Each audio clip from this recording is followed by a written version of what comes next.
Porque al principio uno dice, a todos les pasa algo, a mí no me pasa nada, y entra a caminar como loco por las calles de Cusco, y cuando uno se empieza a sentir confiado, ahí aparece lo que yo le llamo la venganza del Inca, ¿no? El mal de altura, eso que hace que nos empezamos a sentir mareados, a que nos duele el estómago, que sentimos como un vacío, a que necesitamos descansar, básicamente.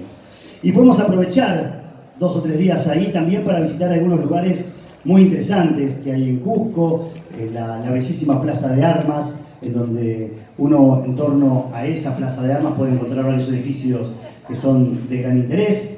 La famosa piedra de los 12 ángulos también está por ahí. Y digo famosa porque ha sido inmortalizada ahí en una película, la película del Che Guevara. ¿Alguien vio la película esa, Relatos de motocicleta? ¿Sí? ¿La vieron? ¿Sí? Vieron que hay un chiquito, ¿no? En un momento que les hace de guía a Rodrigo de la Serna y al otro actor, y les muestra la piedra de los 12 ángulos y le dice, acá está el muro de los incas y acá está el muro de los incapaces. ¿Recuerdan ese momento? Bueno, yo les digo que si hoy o mañana se toman un vuelo a Cusco y van ahí a la piedra de los 12 ángulos, lo van a encontrar a ese chiquito convertido en hombre. Porque él sigue ahí guiando a los turistas que se acercan, vende también sus artesanías, hace pintura. Tuve oportunidad de conversar con él, me decía que la película le había servido a él para poder pagarse los estudios en Bellas Artes. Tiene lindas historias, si andan por ahí está bueno conversar con él. Otro lindo lugar para visitar ahí en Cusco es el barrio San Blas, un lugar muy bohemio que está como a cierta altura, en donde hay algunos bares muy animados y tiene algunas construcciones bastante pintorescas. Por allí también se puede visitar el mercado de San Pedro. Ahí en San Blas también está el mercado de San Blas. A mí me gustó más el de San Blas que el de San Pedro. No sé si a los que han estado les ha gustado más uno que otro. El de San Pedro por ahí es más popular, uno ahí encuentra cualquier cosa, desde una gallina hasta una máquina de hacer agujeros, no sé, es una agujereadora. Hay de todo ahí. El mercado de San Blas, sin embargo, está más destinado a la gastronomía. Uno encuentra más que nada comidas, bebidas y por ahí alguna otra chuchería, pero más que nada eso. A mí me gusta mucho pasar por los mercados porque se come muy bien y muy barato. Entonces los visito cada vez que puedo. Una vez que nos aclimatamos un poco, podemos empezar a aprovechar a meternos un poco en la cosmogonía inca, empezar a conocer las ruinas que están muy cerquita de ahí de Cusco. La más cercana se llama Sacsayhuamán, está a apenas 2 kilómetros del centro de Cusco. Queda un porcentaje muy pequeño de lo que fue ese lugar antiguamente, sin embargo uno puede darse cuenta de la grandeza que ha tenido porque son imponentes las construcciones que quedaron. Allí hay un terreno muy amplio que es donde se desarrolla la fiesta del sol, el Inti Raymi, el solsticio de invierno. Se hace toda una caminata desde Cusco y se llega ahí y el ritual principal se hace en Sacsayhuamán. Hay algunas otras ruinas cercanas, podemos mencionar Kenko también, que está a unos kilómetros, uno puede ir en taxi. Lo que tienen es que la mayoría de los restos arqueológicos cercanos a Cusco, al igual que Machu Picchu, hay que pagar entrada. Si uno va y paga la entrada ahí, le va a salir un dinero que tal vez se lo puede ahorrar si uno compra una especie de boleto turístico que incluye casi todas las ruinas arqueológicas. Lo puede comprar ahí en la municipalidad, que queda ahí en Avenida del Sol 103, ahí nomás. La Avenida del Sol es la avenida principal, podríamos decir, de Cusco. Uno compra ahí el boleto y puede acceder durante 10 días a casi todos los centros arqueológicos cercanos a Cusco, menos a Machu Picchu, ¿no? También hay un boleto parcial que sale un poco más barato y que dura 3 días. Yo, la verdad que primero me tiré a hacerlo de manera independiente de a uno. Cuando vi que realmente salía mucho más caro, agarré, me compré el boleto turístico y fui al resto con ese boleto. Desde Cusco también, y antes de ir a Machu Picchu, uno puede darse una vuelta por lo que es el Valle Sagrado. Allí hay un montón de poblados muy pintorescos y que también tienen digamos, centros arqueológicos. Podemos mencionar varios, entre ellos Ollantaytambo, por ejemplo, que por ahí es el que más le gusta a todos, porque tiene, no sé qué tiene, vos que has estado, ¿qué tiene Ollantaytambo? Tiene, no sé, magia, tiene algo que te dan ganas de quedarte, porque uno no tiene grandes atractivos más allá de la belleza en sí de las construcciones y del centro arqueológico, pero te dan ganas de en vez de quedarte en la excursión unas horitas, de por ahí pasar una noche, ir a alguna de las cantinas que hay por ahí y compartir con los locales, que siempre es algo muy interesante, ¿no? Está Pisac también, Urubamba. Urubamba es más bien un lugar en donde se nuclean la mayoría de los transportes públicos, ¿no? Por ahí pasan casi todos los transportes públicos. Todo esto nos va a introducir y nos va a ir acercando un poco a esto que decía antes, la cosmogonía inca. Nos va a meter un poco en la historia, y si tenemos la suerte de encontrarnos con algún descendiente de los incas, por ahí tengamos una versión diferente de las cosas que si las leemos en un libro o si las sacamos de un blog. Y vamos a ir de ahí a Machu Picchu. Hay varias opciones para acercarnos a esta ciudadela inca. Yo elegí mencionar tres, que tal vez son las más populares. Una de ellas es el trekking más famoso de Sudamérica, que es el que involucra 4 días de trekking, 38 kilómetros de caminata, por un antiguo camino que utilizaban los incas para moverse de un lado a otro. Es bastante duro, digo, hay que estar en condiciones físicas para poder hacerlo, porque es constantemente en subida y bajada y también en constante altura. Uno por ese esfuerzo va a encontrar también paisajes bellísimos. Por momentos va a estar caminando por un sendero muy finito entre un acantilado y un río. Va a pasar por bosques nubosos, y todo esto hasta llegar a ese premio que es Machu Picchu. Y no es barato, la verdad, hacerlo. ¿Por qué? Porque esto se hace con tours, tienen que ser con un guía sí o sí, hay que ir con carpas, hay que ir con gente por ahí que traslade estas carpas, la comida y estas cosas. Entonces, por lo que estuve averiguando, antes de ayer justo mandé unos mensajes para ver, más allá de lo que decía internet, chequear los valores. Están entre 700 y 1.200 dólares, 700 y 1.200 dólares para arrancar a hablar, para hacer el camino del Inca. No sé, es una experiencia que no es para todos, creo que no es para todos, pero sí para aquellos aventureros y aquellos que buscan esto de explorar y de conectarse con la naturaleza. Después tenemos otra de las formas de llegar, que es el famoso tren turístico, que sale desde Cusco y llega hasta Aguascalientes. Aguascalientes es el pueblo que está al pie de Machu Picchu. Hacia Machu Picchu no hay otro camino que no sea, o se llega en tren o se llega caminando, no hay una ruta que te acerque hasta ahí, hasta Aguascalientes. Después hay una pequeña ruta que te lleva hasta la entrada del centro arqueológico, o una caminata también en subida bastante brava, pero eso vamos a hablar en un momento nada más. Decía que el tren es un tren turístico, se puede tomar en Cusco, se puede tomar también en Ollantaytambo. Yo también había notado por acá los valores, no es barato. Había un ticket salía entre 170 y 200 dólares, para que se den una idea, 170 y 200 dólares. También hay algunas opciones más lujosas, porque uno puede comer también ahí en el tren, que están arriba de los 1.000 dólares. El tren te deja en Aguascalientes, bueno, vos te bajás. Aguascalientes, como les decía, es el pueblo al pie de Machu Picchu. Ahí uno, más que, es una pequeña villa turística básicamente, uno allí puede dormir, comer, ir por ahí a unas termas que hay ahí que están bastante lindas, darle una vueltita y no hay mucho más, porque es el lugar de paso para llegar al centro arqueológico. Y decía que había elegido 3 opciones, les dije el camino del Inca, les dije esta del tren, y hay una tercera vía que había seleccionado, que es el llamado camino de la hidroeléctrica.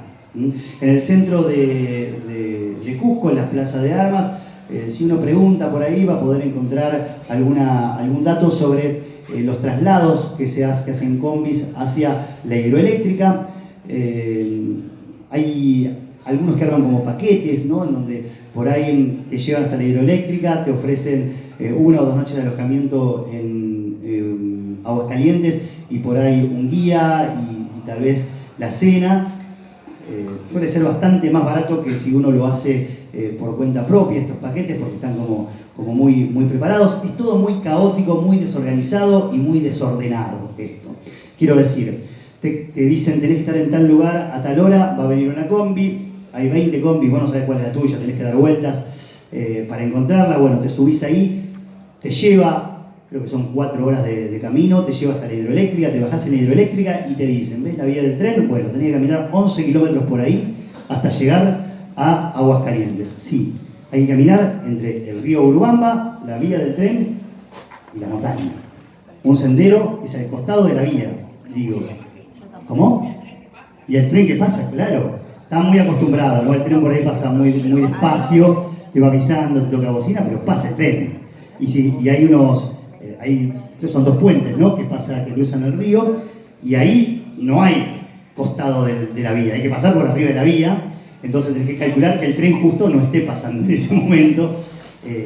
Es también bastante aventurero, son 11 kilómetros, no es tan terrible, son 3 horas, 3 horitas y media de camino, lo hacen un montón de viajeros, un montón de mochileros, es la opción por ahí más low cost.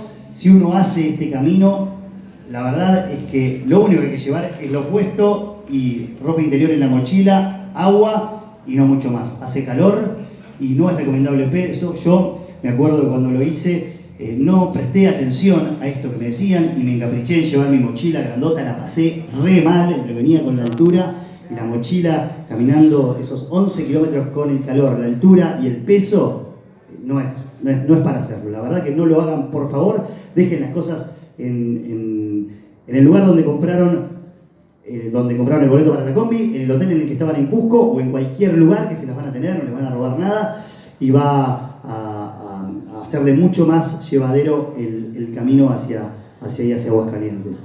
Llegás a Aguascalientes, por este camino puedes caminar estos 11 kilómetros, vas a llegar al hotel que elegiste si compraste uno de estos paquetitos que les digo y se va a presentar tu guía, que nunca sabes cuál es, tenés que estar preguntando, qué sé yo. Dije que es caótico, pero también es eficaz, siempre aparece el guía, termina funcionando la cosa. Se va a presentar el guía y te va a explicar cómo son las cosas a la jornada siguiente. Para ir a Machu Picchu, primero hay que tener en cuenta que hay que sacar la entrada con muchísima anticipación. Si uno va en temporada alta, hay que sacarla por lo menos con 3 meses de anticipación, 2 meses y medio, no menos que eso. Si uno va en temporada baja, por ahí lo puede hacer un mes antes y puede conseguirla.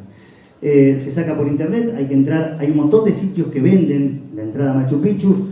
La verdad que lo más recomendable, por lo seguro y también por el costo, está bueno sacarlo en el sitio oficial del municipio de Cusco. Internet, lo buscan, el boleto Machu Picchu, aparece ahí, el oficial, lo saca uno, vale $45. Lo averigué esta semana y uno si cae en los sitios estos de reventa lo va a conseguir entre $55 y $65, o sea que ya va a ser más caro y también por ahí sin ninguna garantía, porque de última, si pasa algo con tu boleto oficial, vas ahí a la municipalidad, a donde les dije antes, Avenida del Sol al 103, y hace cualquier tipo de reclamos. No se puede llegar a la puerta del centro arqueológico sin la entrada, no te van a dejar entrar, no se venden entradas en la puerta. Y esto tiene que ver con que está permitido el ingreso en la actualidad solamente de 2.500 personas por día, divididas en 3 turnos. Estos 3 turnos son uno a las 6 de la mañana, otro a las 9 y otro a las 12. Y estos turnos están divididos en 3 subturnos. O sea, que el turno de las 6 de la mañana tiene subturnos a las 7 y a las 8. ¿No? O sea, 6, 7 y 8 termina siendo. El de las 9 tiene 9, 10 y 11, y el de las 12 tiene 12, 1 y 2. ¿Se entiende cómo funciona? A las 5 de la tarde creo que está cerrando ya el centro arqueológico y hay que salir. Si uno ha elegido el primer turno, el más temprano, ese que cuando entras al centro arqueológico empezás a ver cómo comienza a amanecer, las nubes se disipan y ves ahí el Huayna Picchu delante tuyo y empezás a descubrir las formaciones, las construcciones incas. Bueno, eso da escalofríos, realmente, da absolutamente escalofríos. Es fílmica la imagen. Si uno lo hace por ahí más tarde, ya lo hace con el sol puesto, ya no va a haber nubes, ya no va a aparecer toda esta cosa épica que les estoy contando. Es lindo también, por supuesto, ¿no? Cada uno verá. Cuando digo que hay que estar a las 6 de la mañana ahí para ingresar en el primer turno, esto quiere decir que ese día va a haber que empezar a las 4:30 de la mañana. ¿Por qué? Porque si bien hay una horita y media para subir caminando hacia Machu Picchu, yo no se los recomiendo tampoco, porque es una subida bastante dura y va a ser cansancio que no van a recuperar después y que le van a quitar energía para recorrer las ruinas, que son enormes, son grandísimas. Se puede hacer en 2 horas, pero si uno está con energía, uno no está cansado y las puede disfrutar de otra forma, puede meterse en recovecos, investigar, preguntar, sacar. Si uno ha sacado, por ejemplo, las opciones que te brinda, además del ingreso al centro arqueológico, te da la opción de ir a Huayna Picchu, que tiene un costo adicional, o a montaña. O también está la opción de comprar la entrada al museo de Machu Picchu.